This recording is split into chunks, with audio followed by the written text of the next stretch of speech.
வணக்கம் மகளே. இந்த வீட்டில் என்ன பார்க்க போகிறோம் பார்த்தீங்கன்னா, ஹிட்லர் அப்படின்னா படத்தை பற்றி பார்க்க போகிறோம். வாங்க பார்க்கலாம். ஸ்டார்டிங்கில் பார்த்தீங்கன்னா வில்லன் என்ட்ரிங்க. வில்லன் யாருன்னு பார்த்தா ஒரு அரசியல்வாதி, அடுத்து சிஎம் மாதிரி ஆக போகிறாராம். அந்தமாரி ஒரு வில்லன். இதுக்கப்புறம் ஹீரோ வந்து அவரால் பாதிக்கப்பட்ட ஒரு ஹீரோ. இது நடுவில் பார்த்தீங்கன்னா ஹீரோயின், இவங்க 2 பேராலுமே பாதிக்கப்பட்ட ஒரு ஹீரோயின். என்னடா கதை? சரி, ஓகே, வாங்க இந்த கதையோட ஒன்லைன் எப்படி இருக்குன்னு பார்த்துருவோமே. அதாவது ஒரு மோசமான அரசியல்வாதி என்ன பண்ணுவான், மக்களுக்கு ஒதுக்குற நிதியை அவனுக்கு ஒதுக்கிப்பான். அதனால் மக்களுக்கு நடக்க வேண்டியது எதுவுமே நடக்காது, மக்கள் கஷ்டப்படுவாங்க.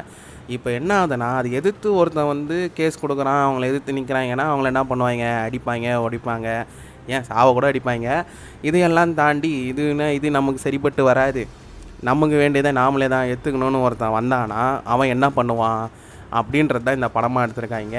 சரிப்பா, கதை ஒன்றும் புதுசாக இல்லை. ஸ்க்ரீன் ப்ளே எப்படி இருந்துச்சு அப்படின்னு கேட்டிங்கன்னா, ஸ்க்ரீன் ப்ளேயில் ஸ்டார்டிங் வில்லன் என்ட்ரி, ஹீரோயின் என்ட்ரிலாம் முடிச்சுட்டு அப்புறம் ஹீரோயின் கூடமே லவ் பண்ணுற மாரி ஒரு சீனை வச்சுட்டு அந்த கேப்லேயே வில்லனையும் எதிர்த்துட்ருப்பாப்புல. இது வில்லனுக்கும் தெரியாது, ஹீரோயினுக்கும் தெரியாது. இப்படியே தான் போய்ட்டுருக்கோம்.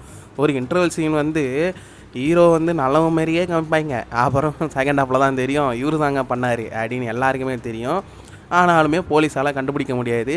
கேட்டால் எல்லாமே ஃபேக்காக ரெடி பண்ணிருப்பாங்க, ஆதாரம் இல்லை அப்படின்ற மாரி காமிச்சிட்ருப்பாங்க.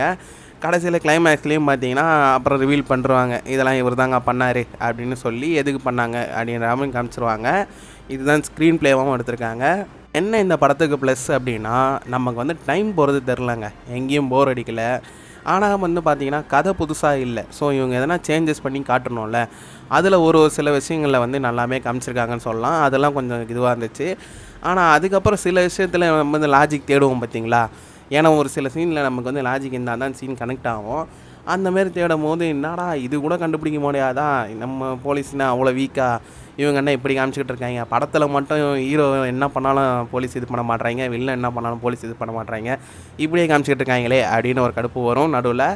அதுக்கப்புறம் சரி அதையும் கடந்து போகும்போது அப்புறம் கிளைமேக்ஸ் போகும். கிளைமேக்ஸில் ஒரு கதையை சொல்லும் போது என்னடா இது, இந்தமாரி ஒரு படம் எடுத்தாலே இப்படி ஒரு கதையை ஒன்று வச்சுருங்க அப்படின்ற மாரி காட்டுறாங்க.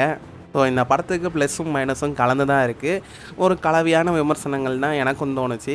நீங்கள் இந்த படம் பார்க்கும்போது எப்படி தோணுச்சு அப்படின்னு கமெண்ட் பண்ணுங்கள். இந்த வீடியோ பிடிச்சிங்கன்னா லைக் பண்ணுங்கள், ஷேர் பண்ணுங்கள், நம்ம சேனலை சப்ஸ்கிரைப் பண்ணுங்கள். நன்றி மக்களே.